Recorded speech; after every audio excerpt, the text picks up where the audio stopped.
माझी कुजबुज वेदनांचे अलगुज नवा छंद नवा ध्यास शोधी नवे आकाश राखेतून मीच नवा घेतला आकार उजळून जाई पुन्हा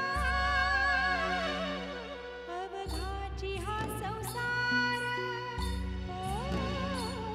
अवघाची हा संसार.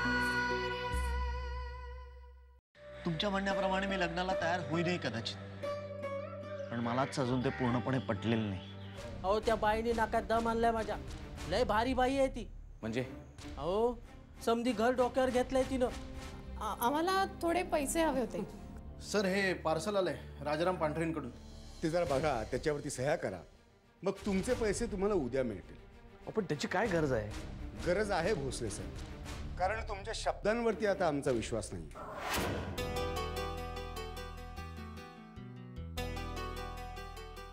हे बघा एकदम सॉलिड माल आहे, 2 तोल्याचा. हा 24 कॅरेट गोल्ड आहे. हे बघा.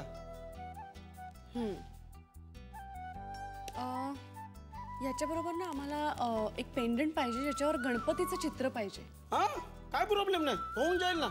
हे बघा फक्त तुमची पसंती सांगा. हा होऊन जाईल. बरं.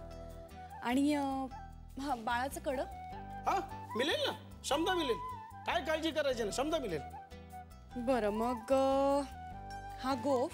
हा ते गणपतीचं चित्र असलेलं पेंडंट. हा आणि बाळाचं कडं. हा सगळे मिळून काय वाटतं तुम्हाला किती होतील? आता हे बघा, आता समजाचा आणि हा सगळा टॅक्स कमी करून 50,540 रुपये होईल. आणि हे बघा आता तुमच्यासाठी राऊंड फिगर म्हणून 50,000 होऊन जाईल. बरं. आणि हे दागिने कधीपर्यंत तयार कराल? 2 दिवसात देतो ना समजा मला. काय काळजी करायचं नाही, काय प्रॉब्लेम नाही. बरं मी ॲडव्हान्स घेऊन येते. अरे अरे आम्हाला लाजवते काय भाभी? हा अरे भोसले साहेबांवर विश्वास आहे आमचा. नाही तरी पण व्यवहार म्हणजे व्यवहार. बर आलीच. संयोगिता, ए संयोगिता, काय ग, काय ठरवलंयस तू? कशाचं? अगं कशाचं काय, पैशांचं. त्या बाबांना द्यायचे आहेत माहिती आहे ना तुला? तू बोललीस का तुझ्या बाबाशी? नाही अजून. अगं मग कधी बोलणार आहेस? वेळ निघून गेल्यानंतर. हे बघ संयोगिता, जे काही करायचं ना ते आताच करावं लागणार आहे. आपल्याकडं वेळ थोडा आहे. तुला जमत नसेल तर मला सांग बघू, मी बोलते हर्षवर्धन रावांशी. कोणाशी बोलायचं आहे?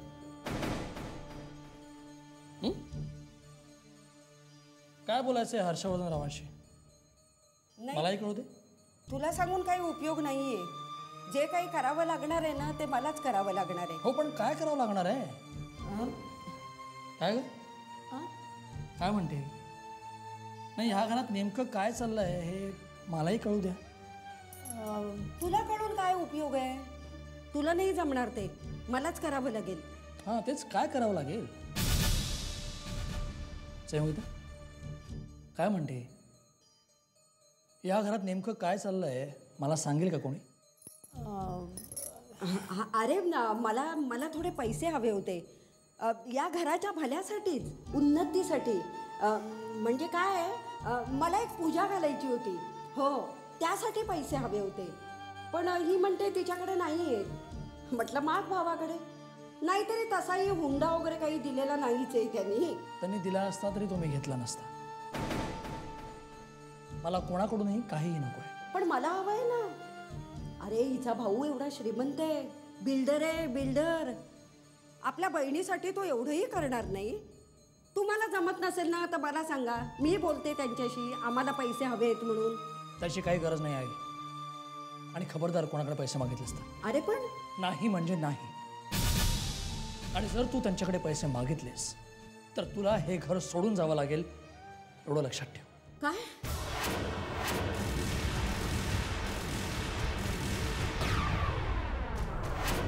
तू मला घरातून जायला सांगतोयस? वा छान. देवा देवा, हाच दिवस दाखवायचा बाकी ठेवला होतास.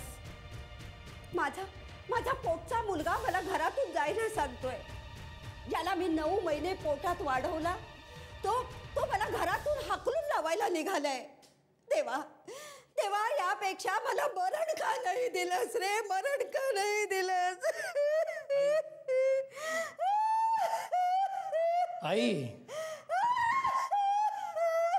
बस, बंद कर तमाशा, बंद कर. मी काय तुला हाताला धरून बाहेर काढत नाहीये.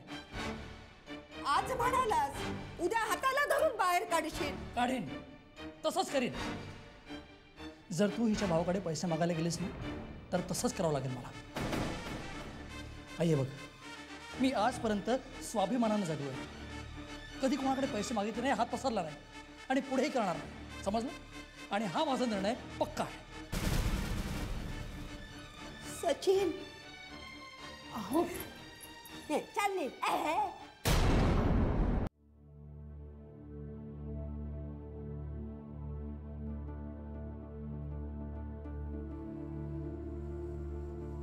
एकदा दुधाने जीभ भाजली ना की माणूस ताक सुद्धा फुंकून पितो. तुझ्यावरती विश्वास ठेवून मी एकदा चूक केली हर्षवर्धन भोसले, पुन्हा ती करणार नाही. आणि म्हणूनच मी ह्या वेळेला हे पेपर्स तुझ्याकडून साईन करून घेतोय. आता तू ठरल्याप्रमाणे पैसे देऊ नकोस. मग बघ हा राजाराम पांढरे तुझी काय अवस्था करतो ते. सर, ही त्या नोटीसची झेरॉक्स आहे. याचीच एक कॉपी नागपूरच्या साईटवर लावली आहे. त्यात लिहिलं आहे की माझा अशील ही जागा विकणार आहे. कोणाला काही ऑब्जेक्शन असेल तर खालील नंबरवर संपर्क करा. आणि वकिलाचा नंबरसुद्धा खाली लिहिला आहे सर त्यात. काय झालं सर? उद्यापूर्वी तुम्हाला मी काय अशिक्षित वगैरे वाटतो का?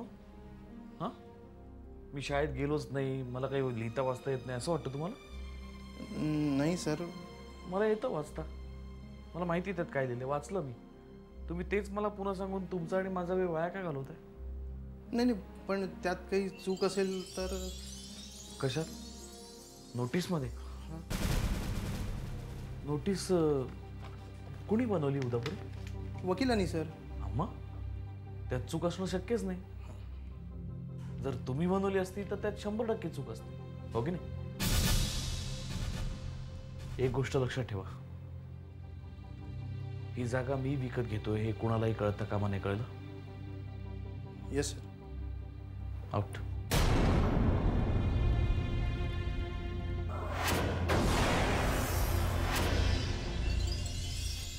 बाबा, हो केवढी खेळणी आणली आहेत तुम्ही. बघ, आमच्या नातवासाठी घेऊन आलोय मी दिल्लीवरून.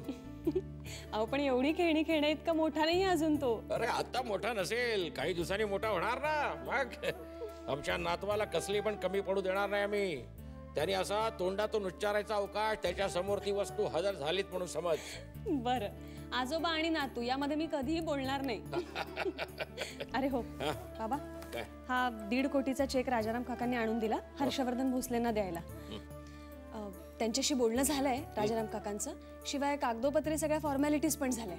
फक्त तुमची सही राहिली आहे. अरे माझ्या सहीची कशाला वाट बघत बसला तुम्ही? तू करून टाकायची सही. मग तुझी पण सही चालली असती. नाहीतर कंपनीचं सगळं काम तूच बघतेस आता. बाबा हो, एवढी मोठी अमाऊंट होती म्हणून मग मी आता राजारामला सांगून तुला कंपनीची मॅनेजिंग डायरेक्टर करून टाकणार. मग म्हणजे जे काय महत्वाचे निर्णय घ्यायचे असतील तर तू आणि राजा घेऊन टाका. मला ह्याच्यामध्ये गुंतवू नका. मला हे सगळं करायला आता वेळ नाहीये. आणि मी हे सगळं करत बसलो तर आमच्या नातवाशी कोण खेळणार ना? ठीक आहे, मी आता करतो सही.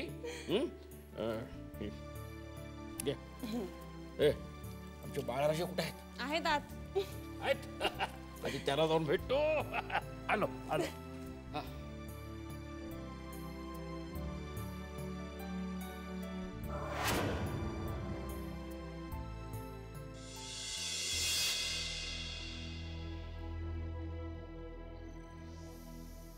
सर, हीच ती जागा आहे जी आपण विकत घेणार होतो, पण आता कोणीतरी दुसराच ती विकत घेतोय. कोण, काय माहिती कळली?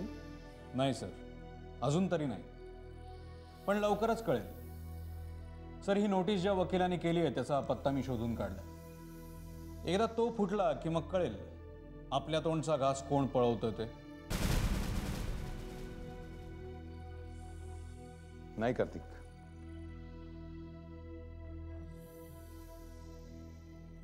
अशा गोष्टी खूपच कॉन्फिडेन्शियल असतात कार्तिक.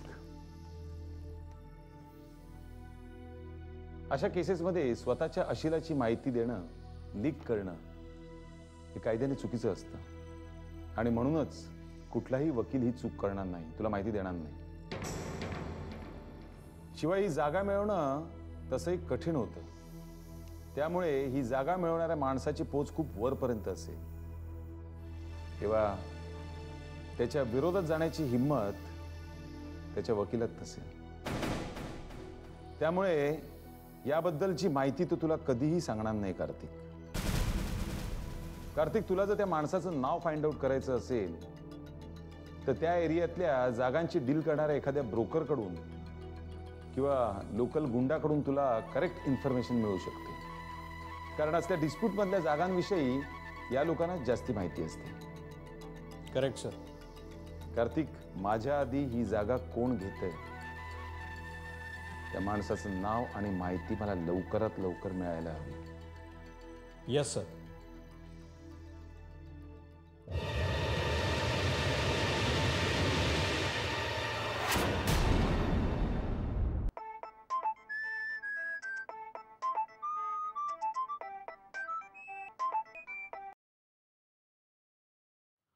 बोला पांढरे साहेब.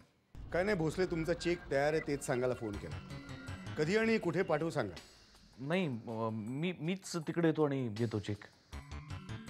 तसंही मला काकांना भेटायचंच आहे. नाही पण तुमची भेट होणार नाही, सध्या त्यांना वेळ नाही आहे. उगाच तुमची खेप फुकट जाईल, दुसरं काय नाही. नाही तसं नाही, पण आमचं ठरलं होतं. म्हणजे ते म्हणाले होते मला की एकदा भेटून जा म्हणून. शिवाय त्यांनी एवढं मोठं काम केलं माझं, तर एकदा कर्सी म्हणून तरी त्यांना भेटायला हवं नाही का, थँक्स म्हणायला. ठीक आहे, मी त्यांच्याशी बोलतो, त्यांना कधी वेळ ते बघतो आणि तुम्हाला कळवतो. बरं, चेकचं काय? मी तेव्हाच घेईन ना. ठीक आहे, पण एक गोष्ट लक्षात ठेवा, तुम्ही त्यांना भेटायला या, पण व्याजाचा दर कमी करण्याचा मात्र प्रयत्न करू नका. आपला दर नक्की झालेला आहे, व्यवहार पक्का झालेला आहे, समजलं? येस येस ऑफकोर्स, डोंट वरी. व्यवहार जसा ठरलाय तसाच होईल. आणि पांढरे साहेब, आय नो बिझनेस. ठीक आहे, कळवतो मी तुम्हाला. थँक्यू.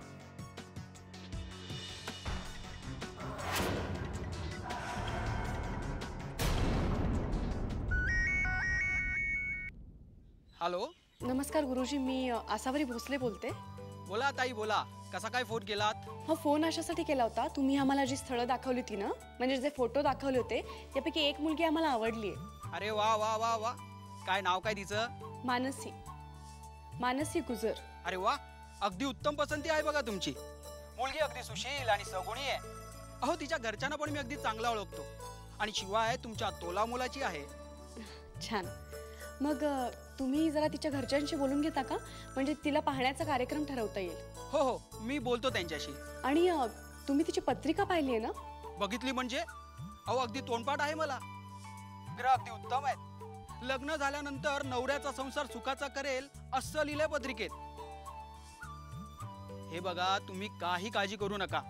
ठीक आहे, तर मग तुम्ही त्यांच्याशी बोला आणि मग कळवा मला काय ते. हां हो, कळवतो. ठेवू फोन? हो चालेल.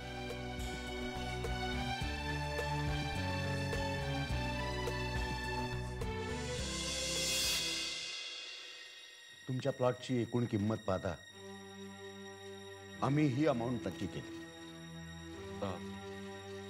किती आहे?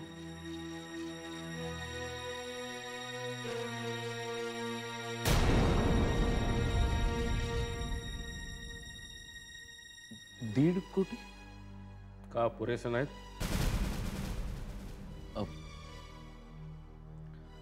म्हणजे काका, ॲक्च्युली मला 3 कोटींची आवश्यकता होती. म्हणजे मी प्रोजेक्टचे डिटेल्स जेव्हा सबमिट केले तेव्हा त्यात सविस्तर सगळं लिहिलं होतं. ॲक्च्युली प्रोजेक्ट सुरू करण्याकरताच मला 2 कोटींची आवश्यकता आहे. आणि मग पुढच्या सगळ्या तरतुदीसाठी 1 कोटी तरी मला हातात ठेवायला पाहिजेत. आणि माझ्याकडे सध्या काहीच पैसे नाहीत. भोसले, तुमच्याकडे आणि पैसे नाहीत? हो, खरंच नाही आहेत. भोसले, तुमचं करावं तेवढं कौतुक कमीच आहे. म्हणजे हाताशी एकही पैसा नसताना तुम्ही एवढं मोठं प्रोजेक्ट करायला घेताय म्हणजे कमाल आहे. शार्दूल महोलचं काम मी पूर्ण करू शकलो नाही काका. तो कलंक पुसण्याकरता मला हे प्रोजेक्ट करायलाच हवा. तरच मी स्वतःला सिद्ध करू शकेन. भोसले, स्वतःला सिद्ध करण्यासाठी माणसानं आधी सचोटीनं काम करायला हवं. खरं तर तुमचा आधीचा रेकॉर्ड बघता तुम्हाला हे पैसे मी नाही द्यायला हवे होते. केवळ आसावरीच्या शब्दाचा मान म्हणून तुम्हाला मी हे पैसे देतोय. पुन्हा एकदा तुमच्यावर विश्वास ठेवतोय. तर बघा, सचोटीनं हे काम पूर्ण करा आणि विश्वासाला उतरा. हो काका, तुम्ही विश्वास ठेवा माझ्यावर. हे प्रोजेक्ट म्हणजे माझ्याकरता जीवन मरणाचा प्रश्न आहे. मी रात्रंदिवस एक करून काम करीन, पण हे प्रोजेक्ट पूर्ण करून दाखवीनच. आणि तुमचे सगळे पैसे परत करीन मी काका. मागच्या वेळी तुम्ही असंच म्हणाला होतात.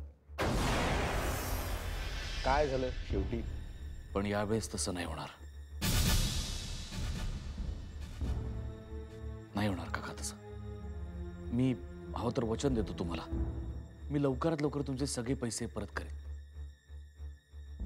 पण आणखी थोडे पैसे मिळाले असते तर. हवे असतील तर दिलेत तेवढे घ्या, नाहीतर. नाही नाही, ठीक आहे, मी करीन मॅनेज. शेवटी काय मला गरज आहे. खूप मदत झाली तुमची. खूप उपकार केले तुम्ही काका माझ्यावर.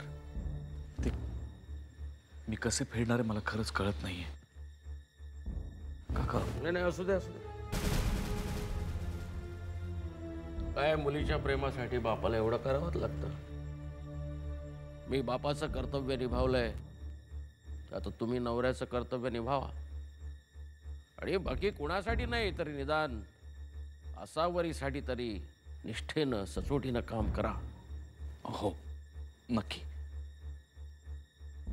बरं येऊ मी? या या. बरं आहे पांढरे साहेब.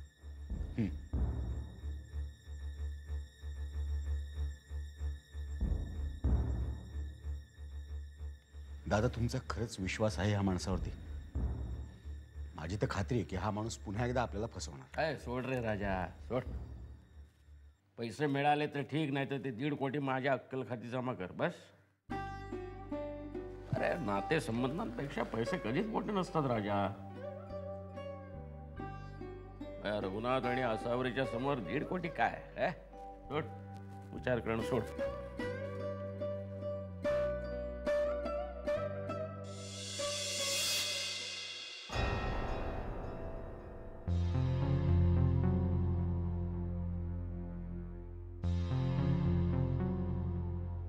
जय कॉली, आणलेच पैसे भावाकडून? नाही, त्याच्याकडून कशाला उगाच. माझ्या बँकेत होते ना, ते आणलेत काढून. 20,000 आहेत, बस तेवढेच आहेत आई माझ्याकडे.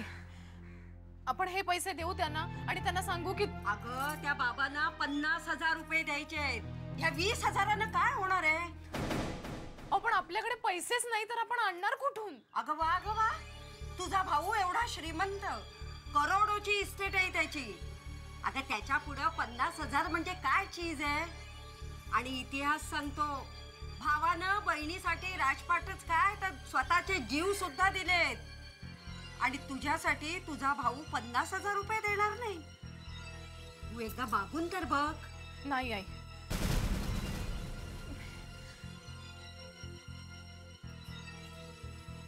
अगं नाही. काय नाही आई, खरंच नाही. तुम्ही सांगाल ते करायला मी तयार आहे, पण दादाकडनं पैसे आणायला सांगू नका. अगं पण का? अगं बहिणीला मदत करणं भावाचं कर्तव्यच असतं. हो, पण तरीही नाही. हे बघा दादाकडनं पैसे घेतले हे जर ह्यांना कळलं ना तर त्यांना ते नाही आवडणार. हे किती स्वाभिमानी आहेत माहितीये ना आई तुम्हाला. करायचा काय असला फुकटचा स्वाभिमान? वेळ पडली तर जवळ 4 पैसे सुद्धा नसतात. आणि मी म्हणते, तुझ्या दादाकडून आणलेले पैसे त्याला आवडत नाहीत ना, मग त्याने स्वतः द्यावेत. हो, त्यांच्याकडे नाहीये तेवढे पैसे. काय एवढा मोठा वकील, काय सगळ्या केसेस काय फुकटात लढवतो की काय? नाही आहे, तसं नाहीये, पण क्लायंट कडनं पैसे येईपर्यंत वेळ लागतो ना जरा. त्यांचे बरेचसे पैसे अडकलेत. आणि हा मागतच नसेल पैसे तर मिळतील कसे? मला माहित आहे ना याचा स्वभाव. अगं याच्या मनात आलं ना तर सगळ्यांची कामं हा फुकटात करेल. पण मी म्हणते तो मागत नसेल तर तू का नाही जाऊन मागत त्यांच्या क्लायंट्सकडे पैसे? अगं आपल्या नवऱ्याचा स्वभाव कसा आहे आपल्याला माहित आहे ना. मग आपण जाऊन बसावं ऑफिसला ना. तुला जमत नसेल तर मला सांग, मी करते एकेकाला फोन, मी करते पैसे वसूल. नाही एकेकाकडून एक एक पै वसूल केली तर नावाची प्रभा नाही मी. अगं हे काय चाललंय काय सगळं? मी तुला सांगते ना यांचा स्वभाव सुद्धा असाच होता. अगदी वडिलांसारखाच झालाय हा मुलगा. तू त्याचं काही ऐकू नकोस. मी सांगते ना तसं तू वागत जा. अगं तुला जमत नसेल ना तर मला सांग ना, मी जाते, मी पैसे वसूल करते.